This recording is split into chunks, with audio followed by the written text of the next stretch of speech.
Ada soalnya satu angkatan perguruan gua malah jadinya malah dampak yang tidak baik. Iya, dampaknya tidak baik kayak gitu, kesurupan terus. Nah, nggak bisa saja. Benar. Harus ada yang bantu. Bisa dibilang mohon maaf kelindih. Nah, untuk sosok kodamnya ya pasti rata-rata ya ilmu silat rata-rata. Itu dia posisi disayurin rame-rame, Bang. Oh gitu. Lu tahu ini enggak? Kondok yang jalanan yang segini. Ah, tahu. Itu digetok kepalanya, Bang, depan muka gua. Pas lu dibacokin sama bocah, ya. Kenapa tembus? Sebelum itu buat kalian juga ya, yang pengen digambar kodamnya, atau kalian penasaran ya, kalian tuh punya kodam atau tidak? Ya tapi mau ikutin cara saya yang saya sudah buat di video sebelumnya, kalian takut. Nah mendingan kalian langsung aja ya, order lukisan gaib atau gambar gaib ke @thesensei_illustrator, yang dimana di sana nanti kalian akan diterawang lalu digambarkan kodam kalian untuk agar kalian bisa mengetahui dan lebih yakin tentang kodam-kodam yang ada di diri kalian. Dan juga itu pun dikasih penjelasannya mengenai kodam pendamping yang ada di diri kalian, jadinya kalian gak usah susah-susah untuk ngecek dan lain sebagainya ya. Buat kalian yuk langsung aja di order sekarang juga ya, mulai dari paket 1 sampai paket 4, dan juga banyak diskon-diskon ya yang ada di Desain Illustrator. Yuk ya, bisa follow Instagramnya @desainillustrator.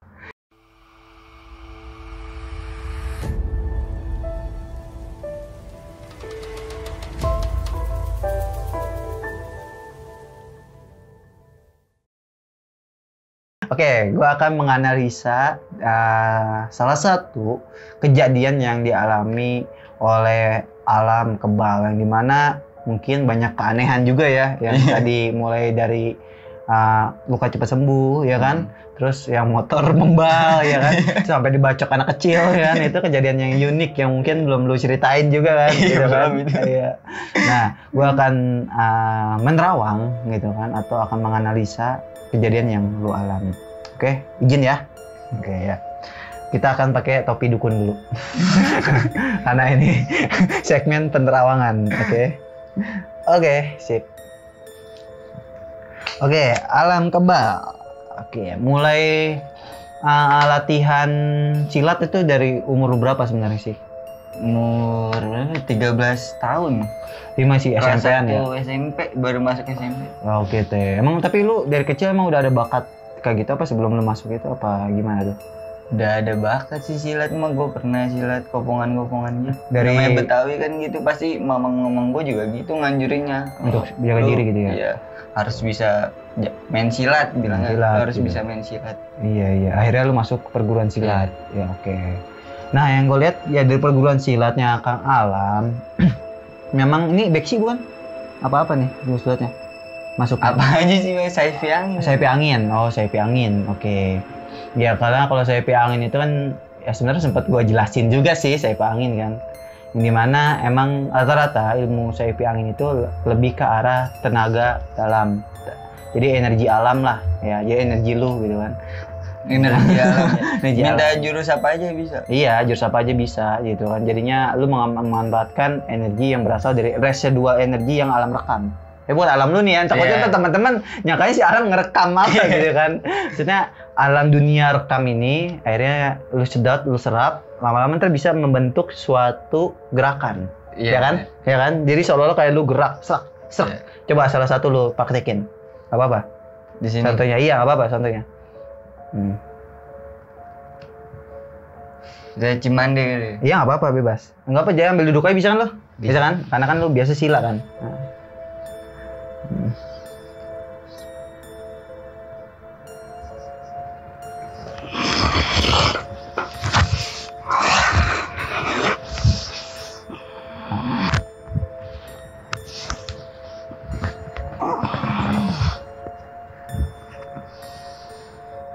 Oke, cukup. Thank you, Alam. Nah, itu namanya sila apa? Sila Cimande. Cimande. Nah, yang berasalkan dari suatu energi kan, ya kan? Lu baca doa, melalui amalan.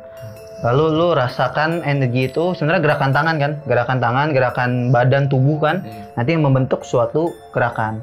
Tapi memang silat-silat seperti itu pasti ya, ini bukannya kata atau mengandalkan oh lu silat gara-gara kodam, bukan gitu kan. Maksudnya ini lebih ke arah pasti menggunakan sosok kodam gitu. Ada kodamnya tersendiri. Ya jadinya kan setiap bacaan itu pun sebenarnya setiap bacaan yang kita amalkan itu ada kodamnya masing-masing. Jadi nggak bisa dibilang wah gue bacaannya berasal dari Allah, kata siapa. Setiap bacaan itu ada kodam.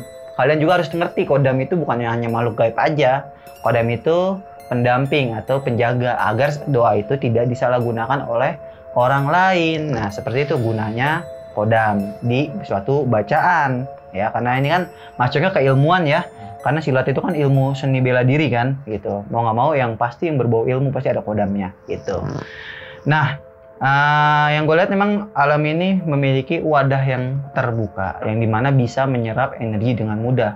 Akhirnya energi itu gampang sinkron sama diri lu, ya kan? Makanya lu kalau mau gerakan apapun semua bisa kan, tek gitu kan. Jadi tergantung asal kita tahu nama jurusnya apa, ya kan? Terus nama perguruan atau gengnya apa gitu kan. Jadi tinggal sebut tuh, tinggal rasain kalau Cimande itu kan yang wah itu udah biasa. Benar itu. Jadinya gampang, kecuali kalau baru nemu jurus baru itu mulai lagi yang gue bilang kayak dari awal benar. Pasti lambat. Ibarat kata apa ya, untuk untuk apa namanya meraba-raba lah bisa bilang ya bahasa kasarnya. Masih meraba, tujuannya nanti lama-lama lancar kan gitu. Sehat-sehat gitu. Itu namanya silat menggunakan energi ya. Lu selama silat itu pernah merasakan efek-efek tertentu nggak, Lam? Efek ya, contoh efek baik nih pasti kan efek baik adalah ya, lu bisa silat jadinya kan, bisa buat bela diri. Nah efek negatifnya kira-kira yang lu alamin aja deh, lu pernah ngerasain nggak? Enggak sih negatif. Yang kayak pun yang ngeblank doang itu dong paling ya, sama yang kayak slow motion gitu ya. Nah yang tiba-tiba maksudnya banyak kejadian yang lu nggak tahu gitu kan. Nah itu jadi kadang-kadang lost control gitu ya, kalau misalnya benar lagi emosi. Kalau udah gimana, kalau udah terdesak bata, posisi nggak mungkin banget gua nih yang ngelakuin gitu. Jadi mau nggak mau lost control gitu. Iya tujuannya pun untuk bela diri aja sih ya gitu ya, jangan sampai lu digebugin kan yang dari pertama tuh. Nah itu pasti kadang-kadang emang kalau kita bisa terdesak, si aura emosi lu tuh menyelimuti diri lu kan. Ya kan otomatis kan kalau misalnya silat tuh harus bisa mengendalikan emosi kan. Jangan sampai ibarat kata lawan udah nyerah jadi pukul terus. Ya kan gitu kan. Kalau lawan nyerah, kalau silat yang asli benar-benar asli tuh udah lo nyerah udah gitu kan, kita nggak akan mukul ya kan, kecuali yang kayak tadi gue bilang itu pas gue lepas kontrolnya nih udah sadar set, gue liat orang udah pada buyar gitu dong, udah pada jauh lah nggak deket. Ya jadinya baru gue ngomong lagi kan situ. Pas dipukulin lagi baru kan gue lepas lagi. Benar itu. Jadi sebenarnya emang itu salah satu silat ya, silat energi atau silat aura, harus bisa menyeimbangkan antara rasa, pikiran, dan ucapan. Di saat lu bisa menggunakan rasa lu, pikiran lu, ucapan lu bisa balance, nanti akan timbul yang dinamakan kayak tadi tuh. Ya kan? Harus menggunakan rasa, tapi jangan emosi. Tapi kalau emosi yang ada malah nggak jelas, ya kan? Iya benar. Malah kan gitu. Ada soalnya satu angkatan perguruan gua gitu. Malah jadinya malah dampak yang tidak baik. Iya, dampaknya tidak baik kayak gitu, kesurupan terus. Nah, nggak bisa sadar. Benar. Harus ada yang bantu baru. Bisa dibilang mohon maaf, kelindih ilmu. Atau bisa dibilang keberatan di ilmu. Dirinya itu kalah sama ilmu yang dia pelajari. Nah itu yang dinamakan kelindih ilmu. Ya Lam ya. Makanya untungnya lu masih bisa ngendaliin lah gitu kan. Akhirnya nggak terlalu ini banget gitu loh. Nah untuk sosok kodamnya ya pasti rata-rata ya ilmu silat rata-rata kalau nggak macan hitam, pendekar, kalau nggak macan loreng, itu aja sih. Yang antara tiga itu tuh ya. Banyak juga rata-rata ya masih pendekar gitu kan. Karena kan lu silatnya silat ala-ala pendekar kan gitu. Gak mungkin dong gitu kan. Sosok wanita nyai gitu. Jadi goyang-goyang nanti lo gitu kan gitu. Nah terus kejadian lu yang mana lagi nih yang akan gue analisa, yang cepat sembuh ya, cepat sembuh nih. Kenapa lu kok bisa badan lu ibarat kata cepat rapet lah gitu kan jahitannya. Juga cepet sembuh bisa dibilang gitu. Yang pertama, lu kan tadi bilang ada juga bantuan via doa, ya kan? Via penyelarasan energi ya kan dari guru lu kan. Nah, percaya nggak percaya ya, selain medis, doa itu juga bisa mempercepat pertumbuhan apa sih namanya ya kalau misalnya cepet rapet itu apa namanya? Gen kulit ya, bisa bilang gitulah. Apa sih namanya tuh biar cepet tumbuh itu tuh gue lupa. Nah, doa itu bisa untuk ada doanya. Iya, ada biar kita tuh cepet sembuh lah intinya. Kulit yang tadi robek cepet, walaupun tetap robek, cuman cepet nyatunya gitu loh, cepet rapetnya. Nah itu emang ada di suatu keilmuan, cuman gua agak lupa nama keilmuannya apa gitu loh. Ada doanya, doa penyembuhan. Nah doa penyembuhan ada gitu kan, cuman kan nggak mungkin dong saya bongkar di sini kan, nggak mungkin. Gitu kan, ada emang. Emang nggak boleh dibaca. Iya gitu, ada. Jadi doa-doa tertentu tuh ada emang yang digunakan ke arah hal tersebut itu, yang dimana makanya lu cepet sembuh dibandingkan teman-teman lu yang lain. Mungkin teman-teman lu hanya nungguin dari medis aja gitu kan gitu.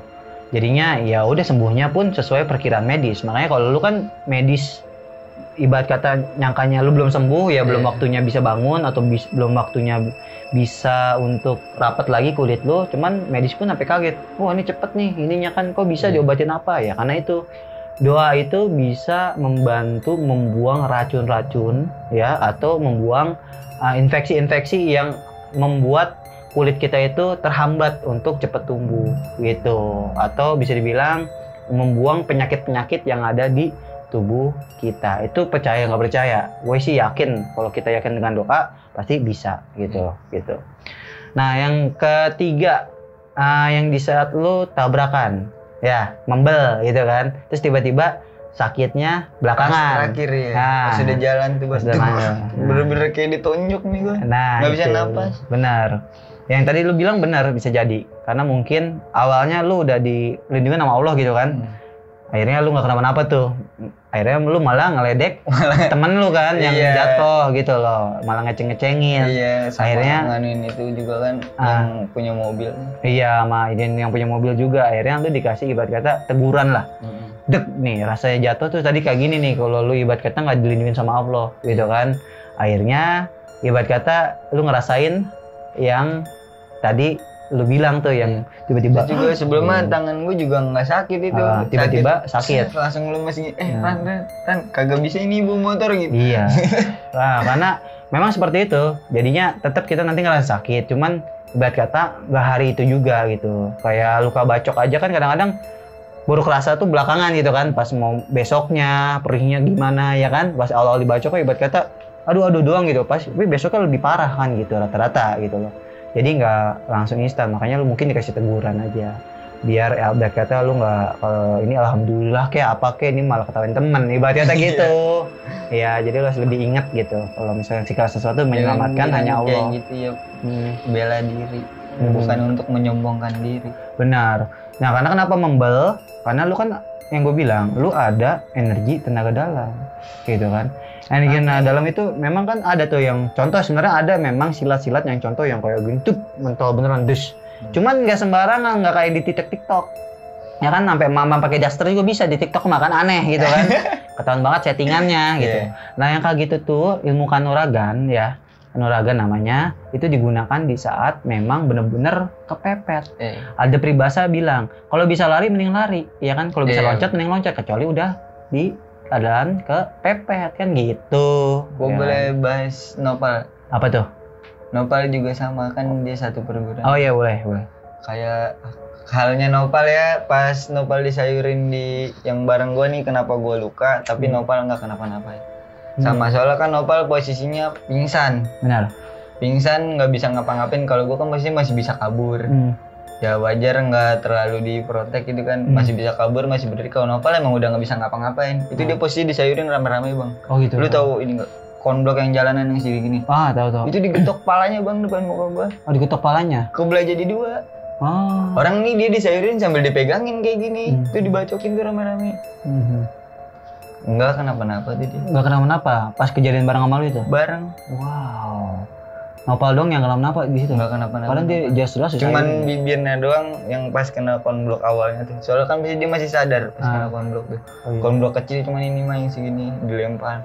Kena sininya terus langsung step pingsan. Pingsan ya, iya sih. Karena benturan baru disairinnya. Mungkin masih dilindungi juga kan karena mungkin dia pernah belajar tenaga dalam gitu. Itulah gunanya sama kayak gue dia satu perguruan. Nah, itu mungkin gunanya tenaga dalam gitu loh. Saat kepepet loh jadi. Saat kepepet, ya mau namanya orang pingsan bagaimana mau sombong sih Bang. Benar gitu. Jadi ya bagaimana lagi kan seperti itu. Dan yang terakhir pas lu dibacokin sama bocah ya. Kenapa tembus?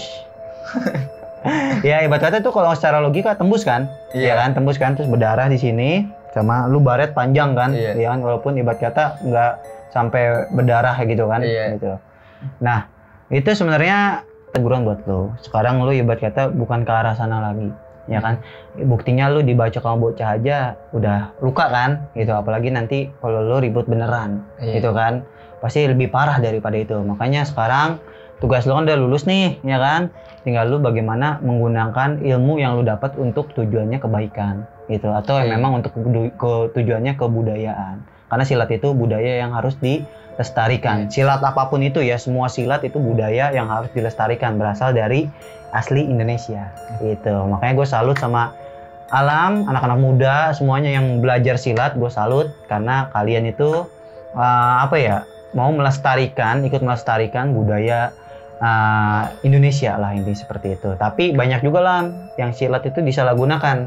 Ya, yang tujuannya buat cuman pamer-pamer doang, ada yang buat ilmu-ilmu doang, yang sekedar pengen tahu doang gitu, atau nyari kelemahan-kelemahan dari silat tersebut ada gitu. Itu tidak dipungkiri karena memang seperti itu polanya gitu. Setiap keilmuan pasti ada aja yang bikin salah gunakan lah salah satu muridnya atau pengikutnya, seperti itu yang membuat nama perguruan itu jadinya jelek gitu loh. Gitu. Oknum masuknya ya gitu kan. Mungkin itu aja ya Kang Alam gitu kan. Karena alhamdulillah nih gue pas banget nih jam 12 malam gitu ngobrol sama Bang Alam gitu kan. Dan memang banyak kejadian-kejadian aneh yang mungkin baru kalian tahu dari Kang Alam. Sebenarnya Kang Alam mah tujuannya bukan untuk ini Alam ya, bukan untuk full kebal gitu apa gimana ya. Jadi kebal itu hanya sekedar nama ya, tapi tetap aja pas dibacok 100 jahitan sama dibacok bocah tembus. Nah pokoknya teman-teman juga semoga bisa ambil hikmahnya dan positifnya dari perjalanan Kang Alam kebal. Nah gue juga sekali lagi terima kasih buat Kang Alam ya udah mau bercerita gitu kan di channel Misteri kita ya. Dan terakhir Kang Alam, biasanya kan ada quotes-quotes nih dari anak-anak muda, biasanya quotes-nya keren-keren kan gitu. Apalagi dari mantan-mantan petarung jalur nih gitu kan. Nah ada nggak nih quotes dari lo? Mau itu quotes spiritual kayak quotes tentang semangat, motivasi dan sebagainya, terserah lo. Ada nggak? Dari gue sih kalau punya ilmu ya jangan sombong lah. Belum tentu Bang Yuda sama gue nih ya maaf. Bang Yuda misalnya lebih tinggi, kalau Bang Yuda sombong pun gue bisa. Nah itu, jadi jangan pernah sombong ya, jangan pernah memain-mainkan. Ya walaupun lebih tinggi gitu. Gitu, makanya jadinya kita nggak bisa ngelihat seseorang dari fisiknya, dari wujudnya, tetapi lihat dari hatinya dan perilakunya. Itu yang membuat orang segan itu kadang-kadang perilaku dan hatinya ya Lam ya, bener ya. Itu oke. Terima kasih Kang Alam ya udah mau mampir nih ya jauh-jauh dari Tangerang ke Cilengsi. Nah, terima kasih nih buat temennya Bang Alam juga udah mampir gitu kan. Jangan kapok, nanti kita ngobrol-ngobrol lagi ya. Oke Bang Alam. Dan teman-teman juga makasih yang udah nonton sampai selesai. Jangan lupa di subscribe, like, dan share. Dan jangan lupa juga follow Instagramnya Kang Alam. Apa nih Kang Alam Instagramnya? Arthur Alamsyah _. Oke, malah ingetan gua daripada lu. Oke, itu nanti follow aja ya Arthur Alamsyah _ atau nanti gua lampir di kolom deskripsi. Sekian dari gua Kang Yuda Lesmana. Tetap saksikan konten-konten misteri kita yang lainnya karena mereka ada di sekitar kita. Oke.